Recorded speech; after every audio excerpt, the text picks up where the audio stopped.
You ever have a moment so sharp it slices right through years of shared history? That is exactly what happened to me. My name is Daniel Brooks. I am 42 years old, born and raised in Asheville, North Carolina, and I make my living building custom furniture. I'm not the kind of man who looks for drama. I like my work, I keep to myself, and I have always believed that if you love someone, you work through the hard parts. At least, that was my belief, right up until one ordinary night in our kitchen when my fiancée, Lauren, shattered it with a single sentence I will never forget. It started with something small, or at least it seemed small. Lauren's phone had been lighting up on the counter for the past 20 minutes while she chopped vegetables for dinner.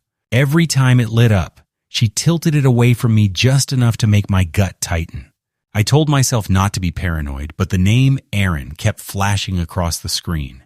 I knew who he was, her ex-boyfriend, the one she swore she was completely done with.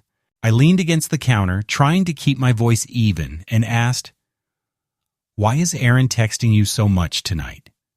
She did not even look up. She just smirked, shook her head, and said, "Daniel, you are past your expiration date anyway."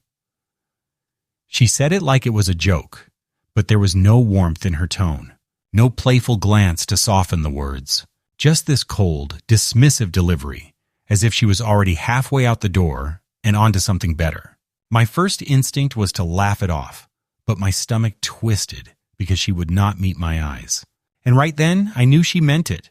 I wish I could say I fired back with something clever, but instead I stood there, feeling like someone had just yanked the ground out from under me, past my expiration date, as if I was a carton of milk she had grown tired of seeing in her fridge. The part that burned the most was how quickly she went back to slicing carrots, like she had not just cut me deeper than any insult I had ever heard. The worst part? This was not new behavior. Somewhere deep down, I realized I had been letting her talk to me like this for years. While I kept my face calm, something inside me shifted. I thought about the countless times she had made little digs about my job, my friends, even my hairline, how she could find a way to turn any moment into a subtle reminder that she thought she was better than me. And now here she was, brushing off questions about another man with a line that was meant to reduce me to nothing. I remember nodding slowly, as if her comment had not hit me like a sledgehammer. I finished setting the table, letting her think the conversation was over. But inside, a slow, deliberate resolve started building. She might think I was past my expiration date, but the truth was, I had just begun to see her for who she really was. And when I decide to walk away, I do not slam the door. I make sure the door locks behind me. And the key is in my pocket. She just did not know yet that her comment was the first turn in a road she would never follow me down. We had been together for almost 4 years, and when I looked back with clear eyes, I realized the signs had been there from the very beginning. Little comments that chipped away at me, but never in a way I could easily call out. Lauren had this way of wrapping her criticism in a smile, almost as if she were doing me a favor. She would joke about my work as a carpenter, saying things like, "It must be nice to play with wood all day instead of having a real job," even when she knew how much pride I took in building something with my own 2 hands. At family dinners, she would make subtle jabs about my hairline, as if aging naturally was something I should be ashamed of. Around my friends, she would roll her eyes at our stories, making sure everyone noticed her disapproval. I told myself it was just her humor, that she liked to tease. I had convinced myself that every couple had their own dynamic and this was ours. I figured that if I could laugh along, it would prove I was strong enough to handle her personality. The truth was, I was bending myself into knots, trying to make something unhealthy feel normal. That night, though, when she said expiration date, it felt different. There was no playful tone, no grin waiting to follow up with a "just kidding." It was a direct shot, and it landed exactly where she wanted it to. As I stood there in the kitchen, pretending her words had not hit me, a reel started playing in my head. The time she introduced me to her coworkers and described me as a guy who builds chairs, but at least he is cute. The time she brushed off my excitement about landing a big client by saying, "Well, it is not like you are running a company, Daniel." Even the way she would correct me mid-story, just to make sure I never forgot she was the smarter one in the room, each memory stacked on top of the other. And suddenly the pattern was so clear, I could not believe I had ignored it for so long. The worst part was that I had started to believe her. Over time, I had stopped sharing my wins with her because I knew she would find a way to shrink them down. I had stopped inviting certain friends over because I was tired of watching her pick them apart after they left. I'd even started to second-guess myself when I looked in the mirror, wondering if maybe she was right about me not being enough. That night, however, was the first time I felt something shift. Instead of just feeling hurt, I felt the beginning of a quiet anger. I kept my voice calm because if there is one thing I have learned, it is that silence can be more powerful than shouting. I let her keep thinking her comment was clever, that she had won that round. But deep down, I started to take mental notes. The jokes were not harmless. They were part of a pattern, meant to keep me small. And the thing about patterns is, once you see them clearly, you can never unsee them. That night, I began to see her for exactly who she was. And I knew sooner or later, I would have to decide what to do about it. Hannah was nothing like her sister. Where Lauren was sharp-tongued and always measuring her words for maximum impact, Hannah was open, warm, and straightforward in a way that put people at ease. She was 34, a teacher at a local elementary school, and the kind of person who could remember the name of your dog even if she had only met it once. Every time I saw her at family gatherings, she greeted me with a genuine smile. Not the polite, tight-lipped kind I often got from others in Lauren's circle. Hannah had a way of making you feel like you mattered, like she was actually listening and not just waiting for her turn to speak. Months before that night in the kitchen, we had been at a summer barbecue at Lauren's parents' house. The air smelled like grilled corn and charcoal, and the yard was buzzing with laughter. I had just finished helping set up the folding tables when Hannah came over with 2 lemonades. She handed me one and said, "You are a good man, Daniel. Do not let anyone make you forget that." She said it so casually that for a moment I thought she was just making conversation. But her eyes held mine for a beat longer than necessary, and there was a seriousness there I could not ignore. At the time I brushed it off. I figured she was just being kind, maybe even a little protective because she had seen her sister and me go through a couple of rough patches. But later, replaying that moment, I started to wonder if she had already seen what I had been blind to. Hannah knew Lauren better than anyone. If she felt the need to say something like that, it probably meant she had noticed the little ways Lauren chipped at me when no one else seemed to care.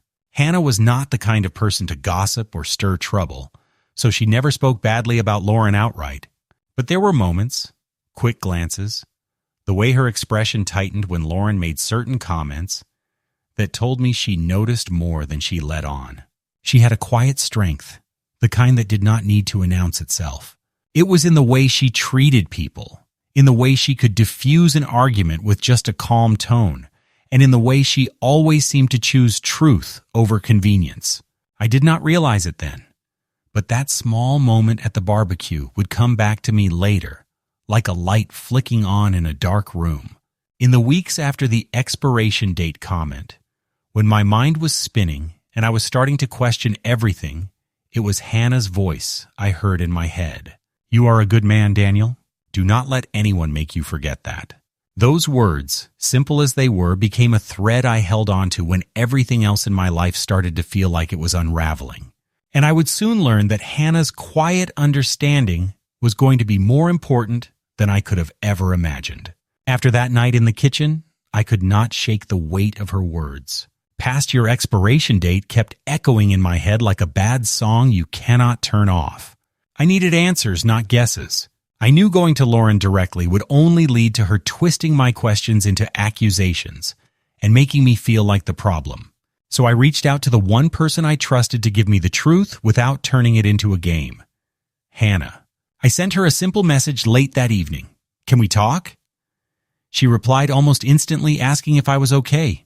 I told her I just needed to ask something, and I promised it was not about stirring up trouble. After a moment, she wrote, "Call me." I stepped outside onto the porch where the night air was cool and quiet. My hands were already damp on the phone before I even heard her voice. I told her what had happened in the kitchen, the way Lauren had responded when I asked about Aaron, and how she would not even look at me afterward. Hannah did not take a breath before saying, "Daniel, she has been talking to Aaron for months, and not like friends." My stomach dropped so fast it felt like I had missed a step on a staircase. She explained that Lauren had a pattern. She would keep her exes or other men on the sidelines, not because she wanted to be with them, but because she liked having that control. It gave her some twisted sense of power to know there was always someone waiting in the wings. I asked Hannah how she knew, and she admitted she had overheard Lauren more than once bragging to a friend about keeping Aaron on the hook, just in case she got bored. She had even joked about comparing us, as if we were competing in some invisible contest I never signed up for. Hannah's voice softened as she said, "I wanted to tell you sooner, but it's hard when it's family. I did not want to hurt you unless I knew for sure." There was no anger in Hannah's tone, just a quiet honesty that cut through all the noise in my head. I thanked her for telling me, though my throat felt tight and my chest heavy. The truth hurt, but it was cleaner than the confusion I had been living with. As I stood there on the porch, listening to the crickets and trying to breathe evenly, I realized that Lauren's comment had not been an isolated insult. It was the latest move in a long game I had not known I was playing. That night, after I hung up, I sat in the dark for a long time. The anger was there, simmering under the surface, but there was also something colder taking shape, a kind of calm resolve. Hannah had given me the clarity I needed, and now that I saw the truth for what it was, I knew there was no way to unsee it. The only question left was how I was going to act on it. I waited until Saturday morning because I knew that was when she would be the most relaxed. Lauren was never a morning person, but on weekends she would shuffle into the kitchen in her robe, hair pulled into a loose knot, and scroll through her phone while sipping coffee. It was almost a ritual for her. That morning, the sunlight was streaming in through the blinds, casting stripes across the table. She was hunched over her phone, completely absorbed, tapping the screen like the rest of the world did not exist. My heart was steady, but my hands were warm, a sign that my body knew a storm was coming. I stood by the counter for a moment, watching her. And then I asked as plainly as I could, "Are you and Aaron seeing each other?" My voice did not shake, and I made sure it was neither too loud nor too soft. She looked up, and for a second, there was a flicker in her eyes, like she had been caught off guard. But then she smirked, leaning back in her chair, and said, "Maybe. He has already offered me a place, someone who actually knows my worth." She said it slowly, each word deliberate, almost savoring them, like they were meant to be my punishment. It was the way she said "knows my worth" that cut the deepest, as if my years of commitment, my patience, my loyalty, and all the quiet ways I had supported her were meaningless compared to the attention of a man she had left behind years ago. She wanted me to react, to raise my voice, to beg her to reconsider. But instead I just stood there, feeling an odd kind of clarity settling in.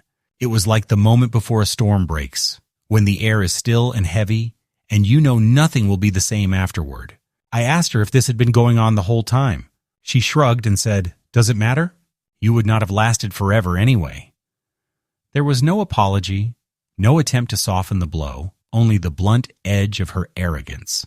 I realized then that the woman sitting in front of me was not the person I thought I had been building a future with. She was someone who measured relationships by what they could give her in the moment, someone who thrived on keeping people off balance so she could feel in control. I did not raise my voice. I did not throw anything or curse. I simply looked at her and said, "Thank you for letting me know." Her smirk faltered for just a second, maybe because she was expecting a scene and I refused to give her one. I turned and walked toward the hallway, already thinking about the next steps. She could have her games, her smirks, and her Aaron. What she would not have anymore was me, and I knew, deep down, that leaving without a fight would be the one thing she never saw coming. I did not yell. I did not beg. I had learned a long time ago that raising your voice only gives the other person something to push back against. Silence, on the other hand, leaves them with nothing to fight but their own thoughts. I slipped my hand into my pocket, feeling the cool metal of the engagement ring against my skin. For years, that ring had been a promise, a symbol of a future I thought we were both building. Now it felt like a weight I had been carrying for too long. I walked over to the table, placed it down gently, and let it sit there in the middle of the sunlight like an unspoken ending. On the notepad by the salt shaker, I tore off a clean sheet and picked up a pen.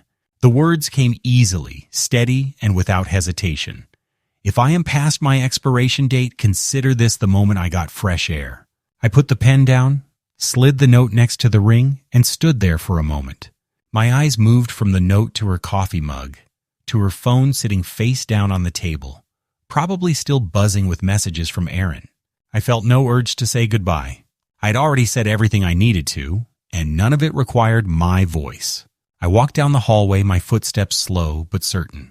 Each step felt like it was cutting another invisible string that had been holding me in place. I passed the photographs on the wall, trips we took, birthdays we celebrated, smiles that had once felt real. But now I could see the strain in my own eyes in those pictures, the way I had been holding my breath without even knowing it. I reached for the doorknob, the metal cool against my palm, and opened it to the crisp morning air. The moment I stepped outside, it was as if the world opened up. The air was sharp, fresh, almost electric against my face. For the first time in a long time, I felt space around me instead of walls. I walked to my truck parked at the curb, not rushing, not hesitating. I could imagine her in the kitchen, eventually looking up from her phone, seeing the ring and the note, and realizing I was gone. Maybe she would be surprised. Maybe she would laugh. Or maybe she would not care at all. It did not matter. As I started the engine, I looked at the house one last time. It was just wood, glass, and brick. But for years, it had felt like a trap I could not name. Now it was simply a building I no longer lived in. I pulled away without checking the mirror. There was nothing behind me worth seeing. I had not just walked out of a house, I had walked out of a life that no longer fit me. And that, I realized, was the truest kind of fresh air there is. 3 weeks later, Hannah invited me to her parents' anniversary party. I almost said no. I was still settling into my new place, still adjusting to mornings that started with peace instead of tension. And the thought of seeing Lauren again was not exactly appealing. But Hannah was insistent. She said it would be a night filled with good food, laughter, and the kind of people who make you feel at home. After everything she had done for me, I figured I owed her that much. So I put on a clean shirt, grabbed a bottle of wine, and drove over. The moment I walked in, the house was buzzing with warmth. Hannah's parents were beaming. Old friends were swapping stories. And kids were running around in the backyard chasing balloons. It was the kind of gathering where you could feel the history in every hug and every laugh. I was actually starting to relax when I saw her, Lauren, standing near the dessert table, perfectly dressed, with that same self-assured posture I remembered. She spotted me almost instantly, and her smile dropped like a stone in water. She did not waste a second before storming over. The room was loud enough that only a few people noticed at first, but her tone carried. "What are you doing here?" she snapped, her voice sharp with that familiar edge. I opened my mouth to answer, but before I could say a word, Hannah stepped in from behind me. Her timing was perfect, like she had been waiting for this moment. "Tell them about Aaron," Hannah said, her voice calm but loud enough for the nearest guests to hear. Then she tilted her head slightly and added, "Or should I tell them he's married?" It was like a pin had dropped in the middle of the room. Conversations died mid-sentence. The sound of clinking glasses stopped. All eyes turned toward Lauren. Lauren's face went pale in an instant. She opened her mouth, closed it, then glanced around as if searching for an escape route. A few people exchanged looks, clearly trying to piece together what they had just heard. Hannah did not move, did not raise her voice, but her presence alone kept Lauren frozen. I stood there quietly, not needing to add anything. The truth was doing all the work. After what felt like a long, heavy pause, Lauren muttered something under her breath and backed away, disappearing into the crowd. People started whispering in small clusters, the energy in the room shifting like a tide. Hannah gave me a small, reassuring smile, and handed me a plate of food like nothing had happened. In that moment, I realized this was more than just a public confrontation. It was the clean break I did not know I still needed. There was no shouting, no name-calling, no revenge plotted in secret. Just the truth, spoken out loud, with nowhere left for her to hide. And as the party carried on, I felt lighter than I had in years. Word traveled faster than I could have imagined. The night of the anniversary party had been quiet enough after the confrontation, but by the next morning, it was clear that Hannah's words had set off a chain reaction. In small towns like ours, gossip spreads like wildfire. And this was the kind of story people could not resist repeating. Within a few days, Aaron's wife had heard everything, every whispered detail, every piece of the truth that had been laid out for all to see. She did not waste any time. Aaron's wife, Melissa, was a sharp, well-respected business owner who ran a popular cafe downtown. She had always been known for her composure, but when she learned her husband had been carrying on with Lauren, she acted decisively. Within a week, she filed for divorce and made sure Aaron knew she was not going to fight quietly in the shadows. She also happened to be an investor in a joint project Lauren's company was depending on to stay afloat, a project that, without funding, was doomed. Melissa withdrew her money immediately, citing irreconcilable differences in the partnership, though everyone knew what that really meant. The fallout for Lauren was immediate. The project collapsed almost overnight, and with it, so did her position in the company.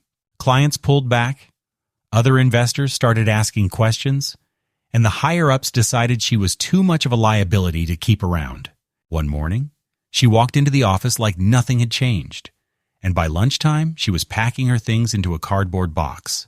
Her name was already being whispered in professional circles, not as a rising star, but as someone you did not want to get too close to. Her personal life unraveled just as quickly. The friends who had once laughed at her biting comments started to distance themselves. Invitations stopped coming. Calls went unanswered. Even the ones who stayed friendly did so out of politeness, not loyalty. In less than a month, she had gone from a woman who thought she could play anyone to someone no one wanted to be associated with. It was not because I had plotted revenge or tried to ruin her. It was because the truth had finally caught up to her. I did not have to lift a finger. I did not make a single phone call or send a single message. The words Hannah spoke at that party had been enough to set everything in motion. Lauren had built her life on control, manipulation, and the belief that she could always talk her way out of trouble. But once people started seeing her clearly, there was no talking her way back. I watched it all happen from a distance, feeling no need to gloat or interfere. The truth was doing the work for me, and it was doing it better than I ever could. Hannah and I stayed in touch after everything happened. At first it was simple, just the occasional text to check in, sharing small updates about our lives, and the rare coffee when our schedules matched. There was nothing rushed or forced about it. I had no interest in jumping into anything new, and she respected that. But as the weeks turned into months, I began to notice how much lighter I felt after talking to her. She listened without judgment, spoke honestly, and never tried to fill the silence with meaningless words. Being around her was easy in a way I had almost forgotten was possible. Our friendship grew naturally. We started spending more time together, walking through the local farmers market on Saturdays, catching a movie on a rainy evening, or sitting in the park with takeout, talking about everything from work to childhood memories. There was no game, no tension, no undercurrent of competition. She saw me for who I was, without trying to change or diminish me, and I found myself wanting to give her the same in return. The trust between us was steady, built on moments of kindness instead of grand gestures. A year after Lauren and I had split, Hannah invited me to join her on a trip to the mountains. We spent the weekend hiking trails, cooking over a campfire, and watching the stars spill across the sky. It was there, sitting on a log with the fire crackling in front of us, that I realized I was looking at someone I could truly build a life with. She did not need to impress me, and I did not need to prove my worth to her. We were equals, and that felt like a revelation. By the time 2 years had passed, what had started as a cautious friendship had become something deep and unshakable. When I asked her to marry me, I did it in the garden behind her parents' house, the same place where that anniversary party had changed everything. This time, there were no confrontations, no hidden tensions, no undercurrents of betrayal. The garden was filled with laughter, clinking glasses, and the sound of genuine joy. People hugged us not out of politeness, but because they were truly happy for us. We exchanged vows under a white arch draped in flowers, the late afternoon sun painting the sky in gold and pink. As I looked at Hannah, I saw not just my wife, but my best friend, my confidant, and the person who had helped me rebuild after my life had cracked wide open. Everyone was smiling for the right reasons, and for the first time in years, I knew I was exactly where I was meant to be. There was no shadow of the past hanging over us, just the promise of a future we would build together, one honest day at a time. Now, I run my own custom woodworking shop right here in Asheville, the kind of place where the smell of fresh-cut cedar greets you at the door and every piece tells a story. It started small, just me, a few tools I had collected over the years, and a handful of clients who believed in my work. But it grew, not because I was chasing numbers or trying to prove something to anyone, but because I poured myself into each project. Hannah runs the business side with the same steady hand she has always had, making sure the orders keep coming in and the books stay balanced. Together, we have turned it into something that is not just a living, but a life we are proud of. Life feels lighter now. Mornings start with coffee on the porch, the mountains in the distance, and no tightness in my chest about what mood I might be walking into. My days are filled with building tables, cabinets, and benches that will live in someone's home for decades.